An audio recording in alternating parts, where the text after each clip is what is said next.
Esta historia puede ser una de las más desgarradoras que hayas escuchado jamás. Pondrá a prueba tu fe en la naturaleza humana y en aquellas personas que se supone deben proteger a los más inocentes entre nosotros. Si el niño se hubiera comido el desayuno, nada de esto habría pasado. Esa fue la excusa que dio un hombre después de golpear hasta la muerte a un niño de 3 años. El 4 de noviembre de 2014, en Pensilvania, enfermeras con años de experiencia en el Hospital Brandywine permanecían en silencio, con lágrimas corriendo por sus rostros. Frente a ellas yacía el cuerpo destrozado de un pequeño llamado Scotty McMillan. Tan solo 3 años, con un brillante pelo rojo y ojos azules. A Scotty no solo lo asesinaron, lo torturaron, lo colgaron boca abajo, lo ataron a una silla, le golpearon con puños, barras metálicas y un látigo casero. Lo dejaron sin comida, lo humillaron y le obligaron a soportar un dolor inimaginable en el propio hogar que se suponía debía protegerle. Y todo, cada golpe, cada grito, sucedió ante adultos que pudieron detenerlo, que debieron detenerlo. Esta no es solo la historia de un niño. Es un espejo que refleja un mundo donde muchos aún sufren en silencio. Un mundo donde los monstruos se esconden tras puertas aparentemente normales. Hoy contamos el caso que el fiscal del distrito describió como una historia de terror americana. Esta es la vida trágica y la muerte brutal de Scotty McMillan. Scott J. McMillan, Scotty, como todos lo llamaban, nació el 26 de enero de 2011 en Pensilvania. Tenía un brillante cabello pelirrojo, ojos azules resplandecientes y una sonrisa que iluminaba cualquier habitación. Incluso con solo 3 años, Scotty dejó una huella imborrable en todos los que lo conocieron. Era un niño tranquilo, cariñoso, que adoraba a su hermano mayor, Ryan. A donde fuera Ryan, Scotty lo seguía. Lo admiraba con ojos grandes y llenos de asombro, e intentaba imitar todo lo que hacía. Los dos compartían un vínculo muy estrecho. Jugaban al escondite, dibujaban juntos, fingían ser superhéroes. A Scotty le encantaban los cochecitos de juguete y estaba obsesionado con Thomas el tren.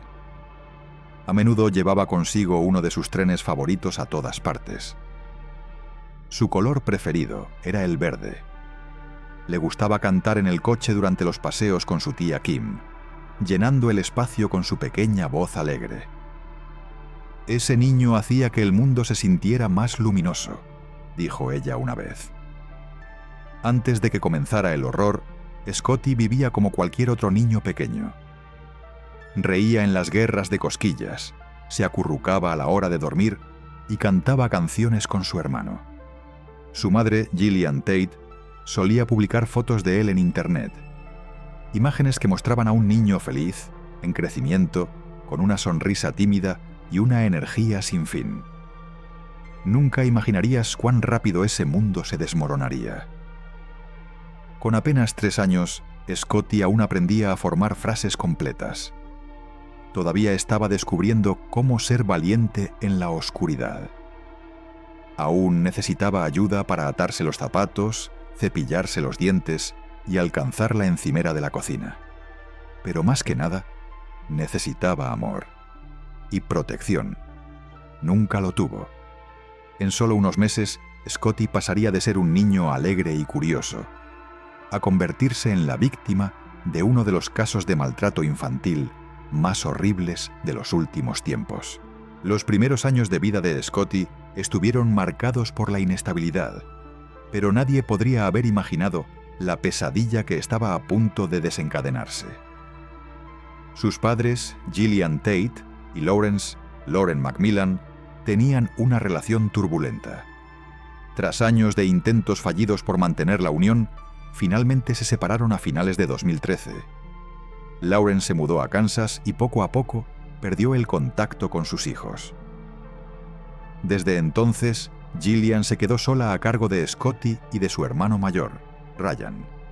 Al principio pareció esforzarse. Trabajaba en un Walmart local, compaginando la maternidad con una vida social cada vez más activa. Publicaba fotos alegres de sus hijos en las redes sociales. Pero con el tiempo comenzaron a aparecer grietas. Los problemas económicos de Gillian se agravaron. Los familiares empezaron a preocuparse. Comenzó a buscar en Internet a hombres mayores que pudieran mantenerla. Increíblemente, incluía los nombres de sus hijos en estos anuncios públicos. Una señal escalofriante de lo expuestos que habían quedado los pequeños. En septiembre de 2014, Gillian conoció a Gary Lee Fellenbaum III, un compañero de trabajo en Walmart.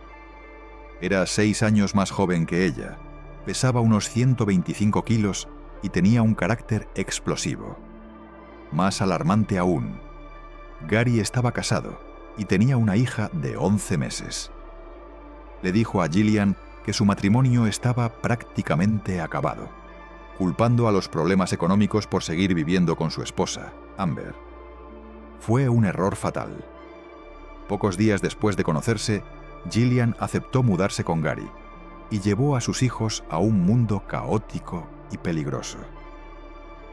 El nuevo hogar, una caravana destartalada en West Calm Township, albergaba ahora a 6 personas. Gary, su esposa Amber, su hija pequeña, Gillian y sus 2 hijos, Ryan y Scotty. Desde fuera podía parecer una familia improvisada tratando de salir adelante. Pero dentro de aquella caravana, a puerta cerrada, se estaba forjando una jerarquía cruel. Y los más pequeños estaban en lo más bajo. Nadie lo sabía en ese momento, pero Gillian acababa de poner a Kuhn a sus hijos en manos de un depredador violento. Y las primeras señales de alarma fueron ignoradas. Gillian nunca actualizó la dirección de Ryan en la escuela, una decisión que más tarde impediría que los profesores encontraran a los niños cuando dejaron de asistir a clase. Los amigos notaron que Gillian se mostraba cada vez más apagada y agotada. Parecía distinta, vacía, ansiosa, pero nadie insistió lo suficiente para saber por qué. Gary, mientras tanto, exigía respeto a los niños. Cuando no reaccionaban como él quería, se enfurecía. Lo que empezó como simples bofetadas, pronto se convirtió en una rutina de abuso sistemático y sádico. Gillian no lo detuvo. Con el tiempo comenzó a participar. 2 niños pequeños, que antes estaban rodeados de juguetes y risas, ahora se encontraban aislados, encerrados durante horas y golpeados por la más mínima desobediencia. Y nadie acudió a ayudarlos. A mediados de octubre de 2014, apenas unas semanas después de mudarse, las cosas tomaron un giro oscuro e irreversible dentro de la caravana en Hope Lane. Lo que ocurrió durante las siguientes 3 semanas no fue solo maltrato, fue tortura. Los castigos de Gary se volvieron más elaborados, más deliberados. Colgaba a Ryan y a Scotty boca abajo por los pies, suspendiéndolos sobre una puerta mientras los golpeaba con los puños, cucharas de madera e incluso una sartén. A los niños no se les permitía ir al baño. Tenían que hacer sus necesidades en secreto y esconder la evidencia, porque cualquier desorden provocaba más violencia. Ryan, el hermano mayor, aprendió a quedarse quieto, a congelarse y guardar silencio. Descubrió que cuanto menos reaccionaba, más probabilidades había de que Gary lo dejara en paz. Pero Scotty, con solo 3 años, no entendía ese terrible mecanismo de supervivencia. Lloraba, se retorcía, intentaba protegerse, y eso lo convirtió en el objetivo principal de Gary. Gillian no detuvo el abuso. De hecho, participó. Se reía con Gary durante las palizas. También lo hacía Amber, la esposa de Gary. 3 adultos observaron cómo sufría un niño pequeño, y ninguno intervino. Hubo un momento en que todo podría haberse detenido. Los profesores de Ryan se alarmaron cuando dejó de asistir a clase. Llamaron, enviaron cartas. Finalmente fueron a la última dirección conocida. Pero Gillian nunca había actualizado la información de contacto. Así que cuando los maestros llegaron, no había nadie. Dejaron una nota en la puerta y, sin saberlo, se alejaron de una escena del crimen. Del 2 al 4 de noviembre de 2014, Scotty vivió sus últimos días en agonía. Gary construyó herramientas de tortura caseras, un látigo hecho con cables eléctricos, una barra metálica de cortina, una tira de aluminio envuelta en cinta adhesiva para proteger sus propias manos, mientras dejaba los bordes lo bastante afilados como para desgarrar la piel. La mañana del 3 de noviembre, Scotty se despertó demasiado débil como para comer una tostada de canela. Gillian intentó forzarlo a tragar. Cuando no pudo, Gary lo interpretó como una falta de respeto. Lo golpeó con los puños en el estómago y la cara. Luego lo arrastró hasta el dormitorio y estampó su pequeño cuerpo contra la pared, con tanta fuerza que su cabeza dejó una marca. Cuando Scotty perdió el conocimiento, lo metieron bajo una ducha fría para reanimarlo, solo para volver a empezar. A la mañana siguiente, 4 de noviembre, la cara de Scotty estaba roja e hinchada. Una vez más, Gary intentó hacerle comer. Una vez más, Scotty no pudo. Ese fue el detonante final.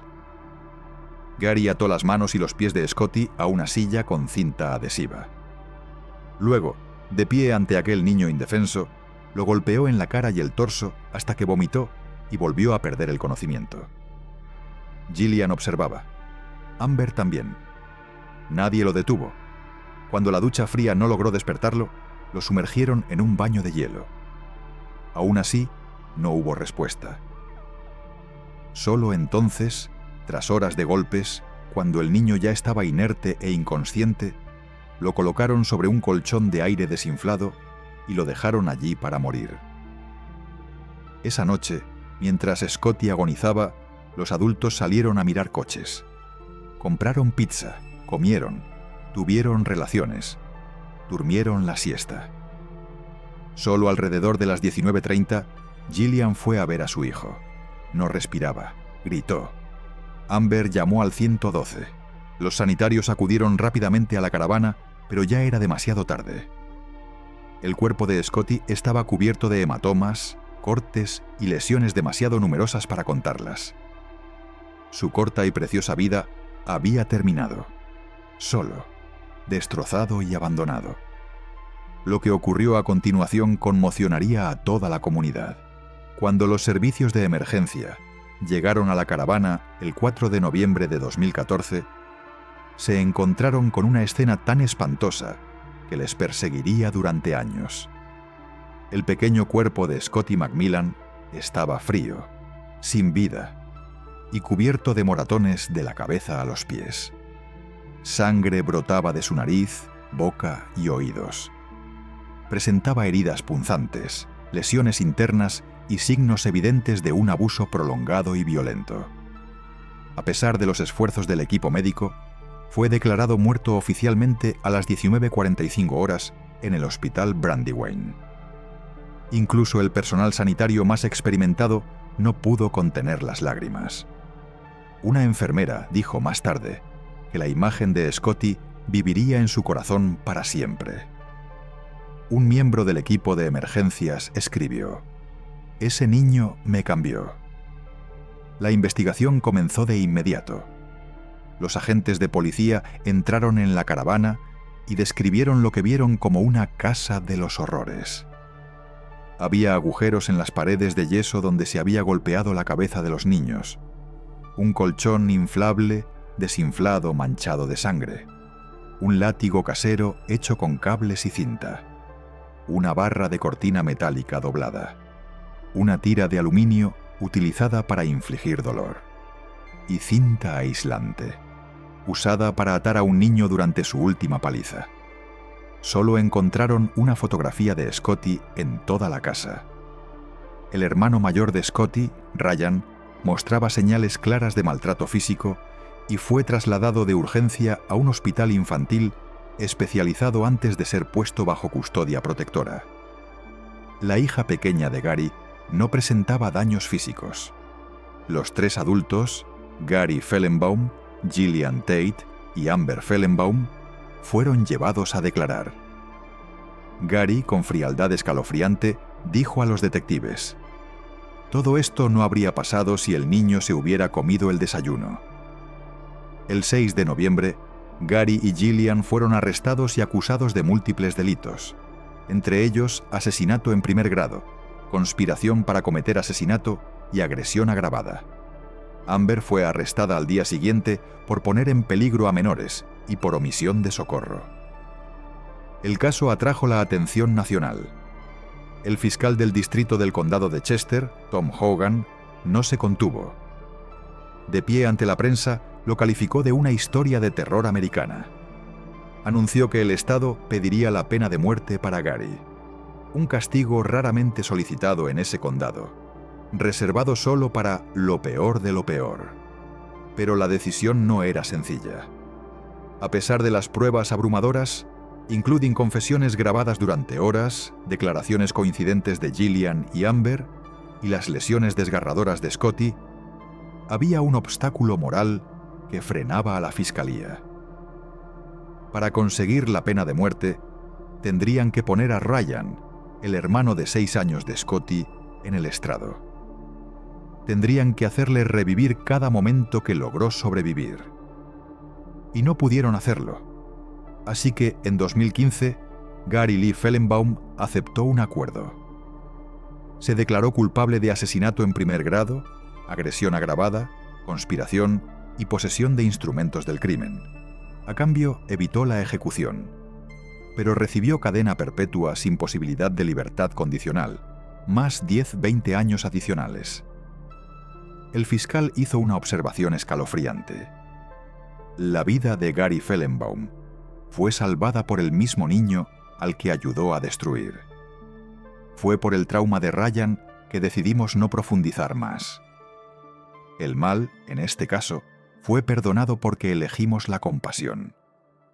Por un niño que ya había sufrido demasiado. En 2017, Amber se declaró culpable y fue condenada a entre 6 y 16 años de prisión. Ese mismo año, Gillian Tate se declaró culpable de asesinato en tercer grado, a cambio de retirar la petición de pena de muerte. Durante su sentencia, se leyó en voz alta una carta escrita por Ryan en el tribunal. En esa carta, el pequeño escribió a su madre: «Se suponía que tú nos protegerías, pero por tu culpa, Scotty ya no está. Eres la peor madre del mundo». Gillian fue condenada a entre 42 y 94 años de prisión. La justicia había hablado, pero la comunidad no se quedaría en silencio. La muerte de Scotty McMillan no solo devastó a una familia, sacudió a toda una nación. La brutalidad del caso y la insoportable imagen de un pequeño niño pelirrojo golpeado hasta morir en una caravana provocó indignación en toda Pensilvania y mucho más allá. En el condado de Chester, donde el crimen violento es raro, la comunidad quedó profundamente conmocionada. ¿Qué clase de sociedad permite que un niño sufra así? ¿Qué señales de advertencia pasamos por alto? Se celebraron vigilias en memoria de Scotty. En una reunión a la luz de las velas, padres locales abrazaban con fuerza a sus hijos mientras los líderes comunitarios leían en voz alta las letras de la canción favorita de Scotty. Otros lloraban en silencio. Un pequeño tren azul, Thomas y sus amigos, fue dejado al pie del monumento conmemorativo, rodeado de luces titilantes y peluches. El 12 de noviembre de 2014, Scotty fue enterrado en un ataúd hecho a medida, decorado con imágenes de Thomas el tren. Se colocó un tren de juguete a su lado. Fue sepultado en el cementerio Northwood del condado de Chester.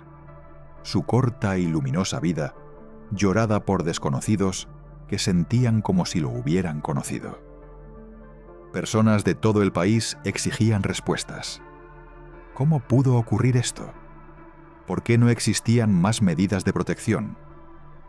¿Por qué la escuela no encontró a los niños a tiempo?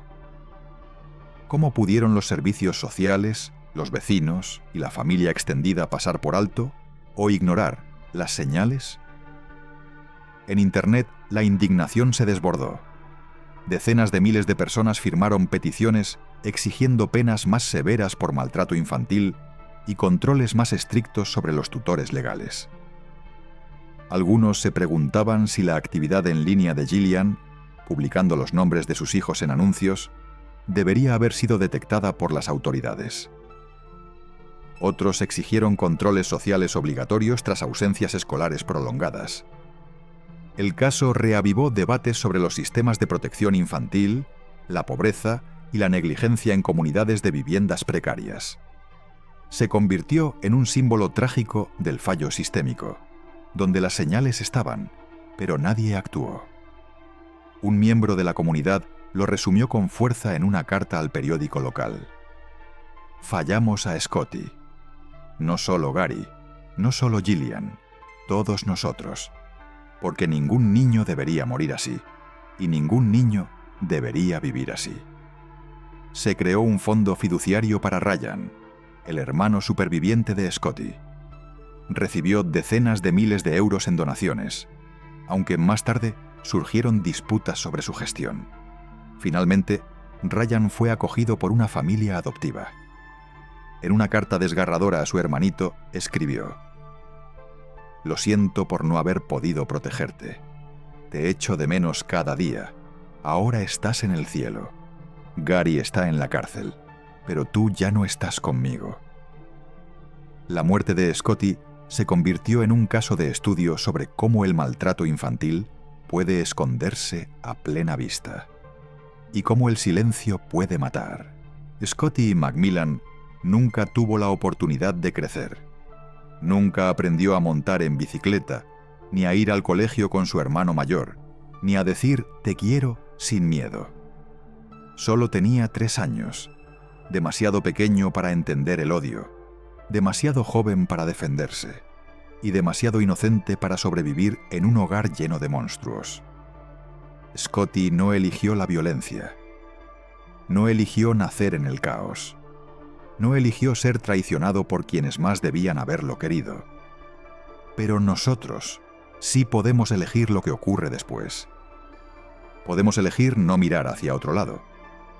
Si un niño desaparece del colegio, podemos preguntar por qué. Si un niño parece asustado, callado o herido, podemos alzar la voz. Si algo nos parece mal, podemos actuar, porque el silencio es una elección. Y en el caso de Scotty, el silencio ayudó a matarle. Hoy decimos su nombre. Recordamos a Scotty no como un titular, no como una víctima, sino como un niño pequeño, pelirrojo y de ojos azules, que adoraba los trenes de juguete y a su hermano mayor. Su historia no tenía por qué acabar así. Pero quizás, solo quizás, pueda ayudar a evitar la próxima. Si esta historia te ha parecido importante, no te la guardes, compártela. Háblala, rompe el silencio, porque en algún lugar otro niño como Scotty está esperando. Y tu voz podría ser lo único que se interponga entre él y lo impensable. Gracias por escuchar. Esto es Infancias Perdidas, donde cada víctima tiene un nombre y cada historia merece ser contada.